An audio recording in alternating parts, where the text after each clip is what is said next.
Hello, I'm Bernie Hayes. Today's guest is Angela DaSilva, and we'll be talking about Blacks on the Missouri Compromise and the Mary Mechum Freedom Crossing celebration today on The Bernie Hayes Show.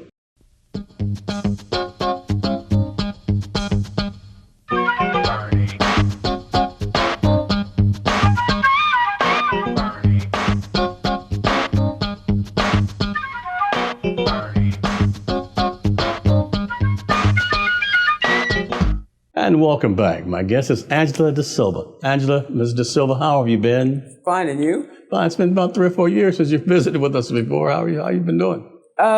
Just busy as always. And that's a good thing too, right? Mm-hmm. You know, last time you were here, you were getting ready to celebrate the Freedom Crossing again. That was a few years ago, 3 or 4 years ago. And tell us about the Mary Mechum Freedom Crossing celebration and what it is and what it's about. This year is our 19th year, and each year we try to correspond with something that happened in Black history in the past. And this year, I guess you could say, as far as Missouri is concerned, this is the start of a very important time for the enslaved people here. Missouri will become a state in August of 1821. It's a process that will actually start in 1818. And it was very important in that people have no idea about the mechanisms that go into, number one, a state becoming a state, and number two, how to deal with the issue of the day, which was slavery. Settlers coming into Missouri came via what they call the Old National Road. And it was the first road that the Continental Congress, it was a major piece of legislation at the time, created a road that will go from Maryland/Virginia into, deep into Illinois and eventually into Missouri.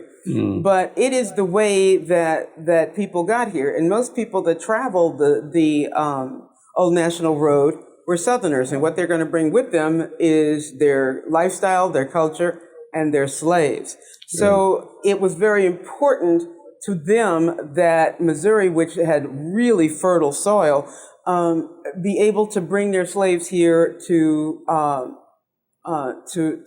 start their settlements. But what most people, and I guess you'd have to take a college course to get to this, but because our legal system is based on what we call case precedents of what has been decided before, we have to go all the way back to that same Continental Congress and to a law that they passed called the Northwest Ordinance of 1787. Mm-hmm. And in that piece of legislation, and what happened is there was a war between France and Great Britain, and France was losing, so the king enlists the aid of his Spanish cousin, who was the king of Spain, and they still lost. And so in the Paris Treaty of 1793, one of the things that Canada did was move up its borders, because Canada used to dip down so far into the United States that it was almost to Iowa. Wow. And so what they did is they pulled their borders back up to where it is right now. Mm-hmm. And so this left a massive amount of land in the United States that became ours. And in fact, it actually doubled the size of the United States. And Continental Congress in 1787 will pass this law on how states are made. They said all this vast territory, no more than 5, but no less than 3 states will be made. And we're going to get states like Wisconsin, we're going to get parts of Minnesota, we're going to get Ohio, Illinois. And these states in that law, and this is really the crux of it, it will say that when a territory, and Missouri was a territory before we became a state. Sure. And as a territory, you can't vote in a presidential election. You don't get federal aid. There was a lot of things that statehood advantages would bring to Missouri. So in that Northwest Ordinance, it said that once a territory reached 60,000 eligible voting white males, it could apply for statehood. Well, 1818, Missouri applied for statehood.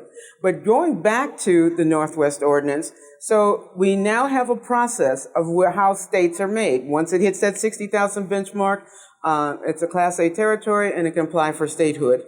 However, in that Northwest Ordinance of 1787, it also said, for the first time, the federal government will take responsibility for schools, and in that it will give what we would consider block grant funds today for states to be able to buy land, hire teachers, and to create public education. Two other most important, and this is what I'm getting to. In that new land, I mean, it doubled the size of the country. It's 5 states, all hugging the Great Lakes. It said there will be no slavery encased in punishment for crime. And so we have no slavery and involuntary servitude. And this is when the North becomes the North or our destination for slaves to go to, because, again, this is Michigan, this is all of those states hugging the Great Lakes. So by its very creation, it said there will be no slavery or involuntary servitude. And then the biggest thing that comes out of the Northwest Ordinance is that the writ of habeas corpus. Now, when a court issues a writ, it says, we want to see something. Okay, bring us something. And so a habeas corpus means the body. So what happens is the court says, all right, they're going to issue a writ of habeas corpus, says, bring me this person named herewith. And so this becomes an avenue for people who, like Solomon Northrop, who was unjustly stolen and sold into slavery. Once his family found out where he was, they could go to a court, which they did. They hired an attorney, went to a court, and the court up north issued a writ of habeas corpus. And Mississippi had no alternative but to bring Solomon Northrop, and this is how he got back to freedom. So the writ of habeas corpus has been with us since 1787 and has always been an avenue for blacks to have their day in court. I mean, and believe me, through the years, they'll try to get around this. The South got very creative of ignoring laws. And so we have to go back that far. So even today, out of all the states in the Union, only 7 have not gone through that process of the 60,000 voting white males. So that has been with us. The writ of habeas corpus has been with us. Public schools is definitely a function of government. And so, no slavery in any of those states. So again, this is how the North becomes the North. Mm-hmm. Well, if they travel across the country with enslaved people from Maryland to what is now Missouri, those territories, the Illinois territories, were free territories, weren't they? Yes, it was. Illinois was. How can they keep these people enslaved? But they got really creative. I have seen, in doing research, bound contracts where babies, once they're born, white people had forced the slave mothers or the black mothers to sign indentured servitude contracts for a 2-month-old. Oh, okay? No. And this is how Illinois initially will get around that. Sure. And in the southern part of Illinois, they were still doing it up until the Civil War. Wow. You talk like a teacher, and I understand you have some teaching experience. We only have a couple of minutes left in the segment, but tell us about Angela DaSilva, the teacher. I was over 20 years teaching with the Federal AmeriCorps program, and then almost 14 years with Lindenwood until December. Okay. So you have a background in teaching.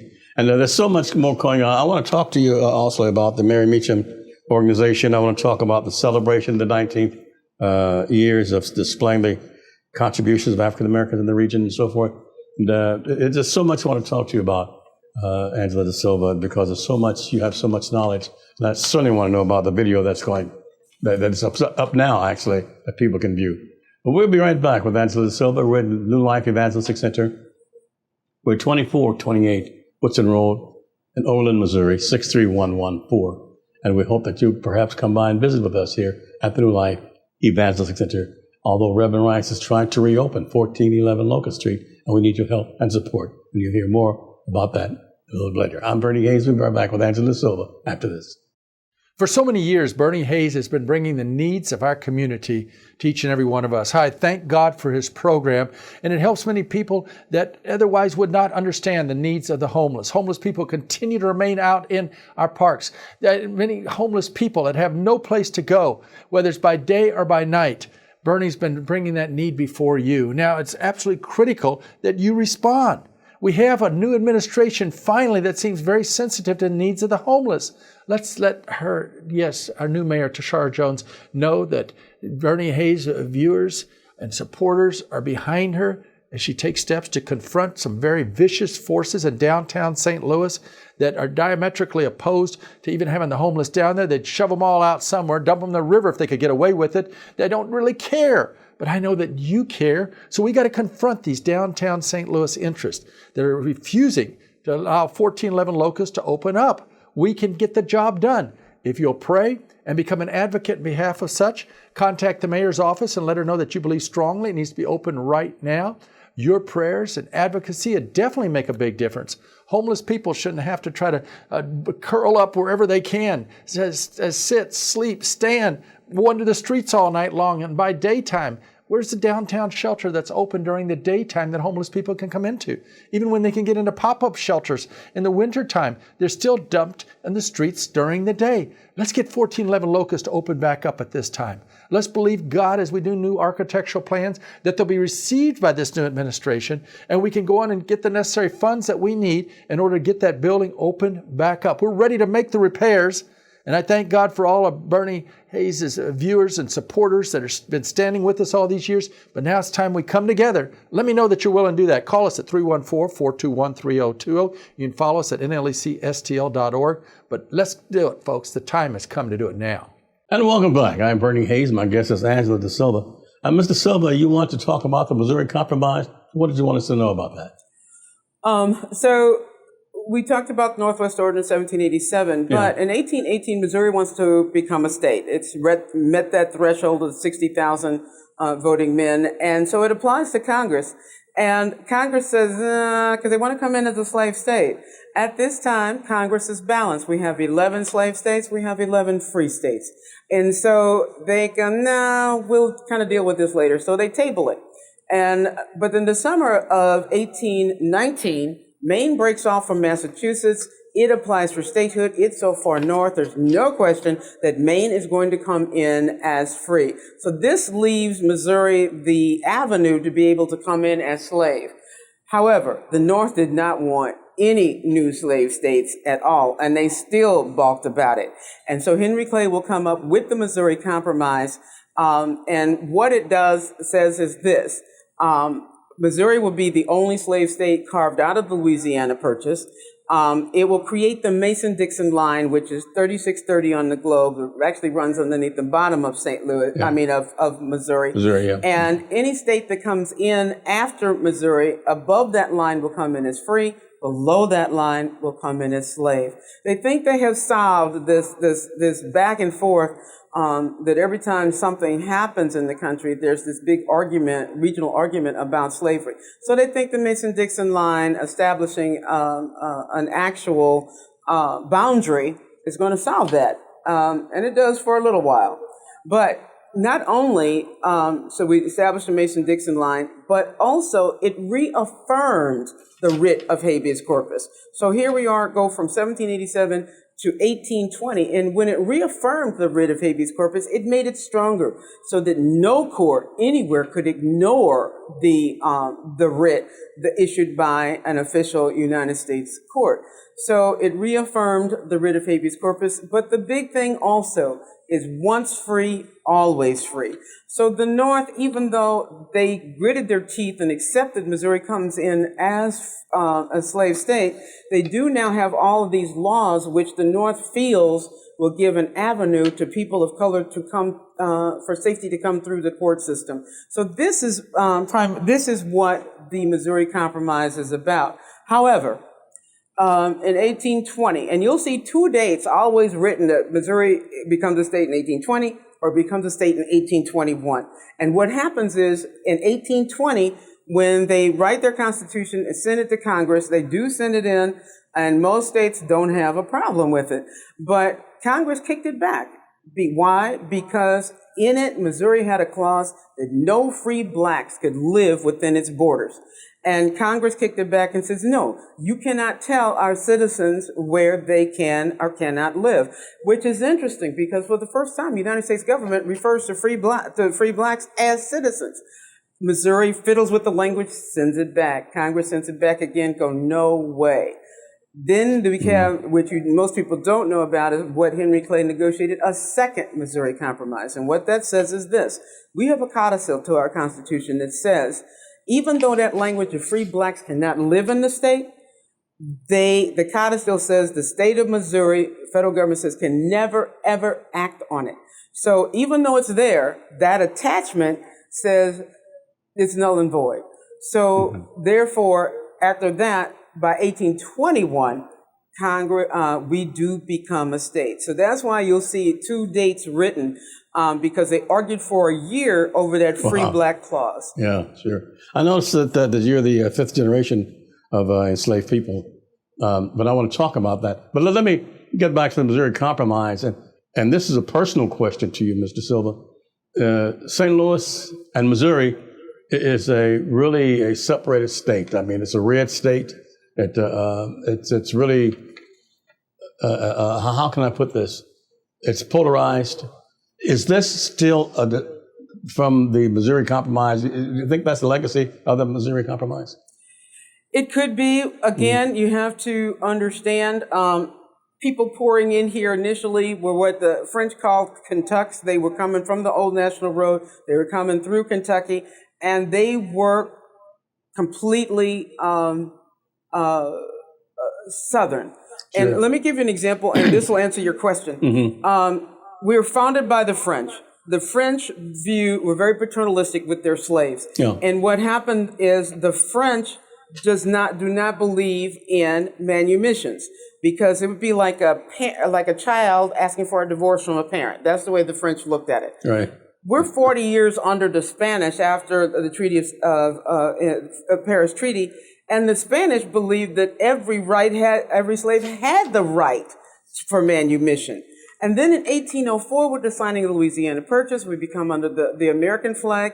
And now the new Americans come in and they go, all right, well, you can kind of be manumitted, but it's got a whole lot of racism attached to it. And this is where this comes in, okay, from the very beginning. Just to give you an example, in 1804, with the signing of the Louisiana Purchase, and when the first American government comes to St. Louis, one of the first things they do is enact slave codes. For example, every male in the village of St. Louis has to do service for slave patrols. The only way you got out of it is if you were very old or very sick. So slave patrols. Now, this hasn't happened before this, but the Southerners believe in, their racism was so blatant that things change. And imagine you could have been a 50-year-old slave in 1804, and under the French, you couldn't be manumitted. However, you were treated like a member of the family because they did acknowledge their mulatto children. They went to their baptisms. The Catholic Church married them. They recognized that. However, the Spanish come in and go, we believe that you should be free, okay? And then the Americans come in and go, no. There's a whole lot of conditions to this. So in a span of 50 years, you've got 3 governments, 3 flags, 3 different attitudes towards slavery. And it could be happening in one slave's life. Right. We've got 2 minutes before we go to another break, and I want to certainly get to the next segment about the video that's online. But for persons watching this video right now, why is this important? The history just told us. Several things. We're breaking new ground and telling the truth locally, though it has been in a couple of books, about a slave woman from Marthasville, Missouri, and 2 of her sons that become famous. Again, we're breaking it here locally. And then the other is that you will learn more about the legal system and the dilemma of free blacks. Imagine what you have to wait. And the free blacks that were here were, quite a few of them were well-to-do. They had been fur trappers. They were able to even acquire land under the Spanish. So when the new Americans come in, it's an issue. Again, we have our Constitution says initially, you can't live here. Okay. And so these are the things that we address. Sure. In the next segment, you're going to tell us something about a good old Daniel Boone, right? They say Daniel Boone. We're going to talk about that slave woman. Right. Yeah. So I can't wait to hear about that. Angela DaSilva is our guest, and we're at the New Life Evangelistic Center, 1411 Locust Street, St. Louis, Missouri. Will be reopened, hopefully, as a day facility for those people who can come by and wash up and change clothes and so many other necessities that they need that Reverend Rice will be providing. And we'll be telling you about that. We'll be right back with Angela DaSilva after this. The Bernie Hayes program is produced at NLEC TV right here at 2428 Woodson Road in Overland, Missouri. It's our new headquarters since they closed the 1411 Locust building. We're working to get back into that building. In addition to that, trying to help so many people through a wide variety of safe houses, training programs, transportation assistance, so many ways people are getting help because of all of you that are supporting the work of New Life Evangelistic Center. Now, if you'll send a gift of $25 or more, we want to send you this special, the Bernie Hayes Show cup. And we're giving that to people. It's just a way of saying thank you. So when you send your gift, request a cup. We'll be happy to get it off to you. It's New Life Evangelistic Center, P.O. Box 473, St. Louis, Missouri. That's 63166. You can give online at nlecstl.org. Now I'm really asking all of you to join us in praying. The needs are so phenomenal at this particular time. So many hurting and homeless people are contacting us daily, but we're able to help them because of each one of you that are praying, caring, and sharing at this time. Tell your families and friends about NLEC TV and get directly involved yourself. Our Black History subject for today is Ruby Bridges. And at the tender age of 6, Bridges advanced the cause of civil rights in 1960 when she became the first African-American student to integrate an elementary school in the South. In 1959, Ruby attended a segregated New Orleans kindergarten. A year later, however, a federal court ordered Louisiana to desegregate. The school district created entrance exams for African-American students to see whether they could compete academically at an all-white school. Ruby and 5 other students passed the exam. Ruby and her mother were escorted by 4 federal marshals to the school every day that year. She walked past crowds screaming vicious slurs at her. Ruby graduated from a desegregated high school, became a travel agent, married, and had 4 sons. Ruby later wrote about her early experiences in 2 books and received the Carter G. Woodson Book Award. Ruby Bridges. Now you can take NLEC TV anywhere as you put the NLEC TV app on your iPhone or mobile device. NLEC TV is an innovative TV station that's on the cutting edge of community service. On NLEC TV, you'll discover wholesome family, community, renewable energy, and inspirational programming. Those needing energy assistance, food, clothing, or freedom from the cycle of homelessness will find that plus much more on NLEC TV.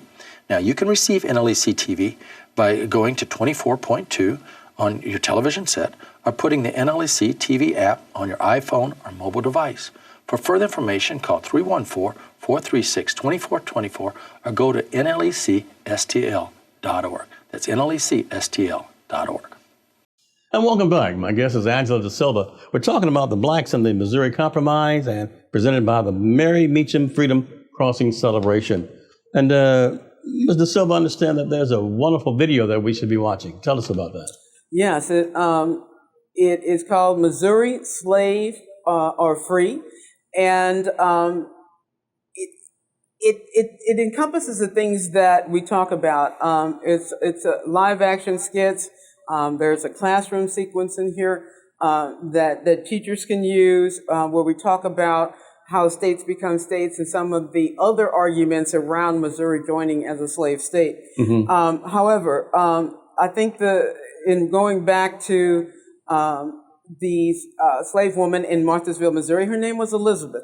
And Dr. Young will migrate here out of Kentucky, bring his entire plantation of over 30 slaves, but he had what he considered a prize slave. Wow. And her name was Elizabeth.